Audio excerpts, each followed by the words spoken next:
வணக்கம். நம்ம நாட்டில இன்னைக்கு நிலைமைக்கு நிறைய அண்ணன், தம்பி, நிறைய அக்கா, தங்கச்சியோட பிறக்காதீங்க. பிறந்தீங்கன்னா, அவங்களுக்கு நீங்க செய்முறை செஞ்சு ஆகணும். செய்முறை செஞ்சு ஆகணும்னா, எங்கிட்டாவது கடன உடன வாங்கினாலும் செஞ்சு ஆகணும். அவங்க திருப்பி செய்வாங்க. அது அப்புறம். ஆனா இருந்தாலும் அந்த செய்கிற அளவுக்கு தகுதியா நீங்க இருக்கணும். அந்த அளவுக்கு தகுதி இல்லைன்னா, ரொம்ப அசிங்கப்பட்டு, கேவலப்பட்டு, வேதனைப்பட்டு, அதுக்கப்புறம் சித்திரவதை ஆயிருவீங்க. அதனால என்னமோ சொல்றேன். நெறையா அண்ணன், தம்பி, நெறையா அக்கா, தங்கச்சியோட பிறக்காதீங்க.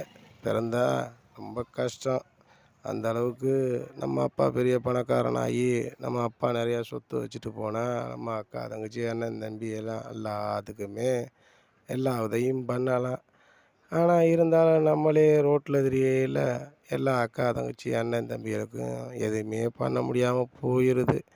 அப்படியே நம்ம பண்ணிட்டாலும், இங்கே பொண்டாட்டி வீட்ல சும்மா இருக்க மாட்டா.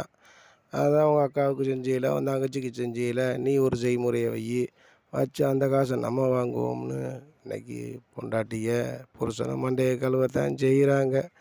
ஆனா இருந்தாலும் புருஷனோட மனநிலை, அடுத்தவங்களுக்கு நம்ம செய்கிறோமோ செய்யலையோ, நம்ம மனச யாரும் புண்படுத்தக்கூடாது. வைக்க வேண்டிய முறைக்கு ஒவ்வொருத்தவங்களுக்கு பத்திரிக்கை வைப்போம். அவங்க செய்கிறாங்க, செய்யலை. அதெல்லாம் நம்மளுக்கு தேவையில்ல. நம்ம தேவை பிள்ளைகளுக்கு ஒரு விசேஷம் வச்சுட்டோம்னு ஒரு சந்தோஷம் மட்டும் அந்த அப்பனுக்கு கிடைக்கும். மத்தபடி பொண்டாட்டிக்கு அந்த காசு தான் பெருசா தெரியும்.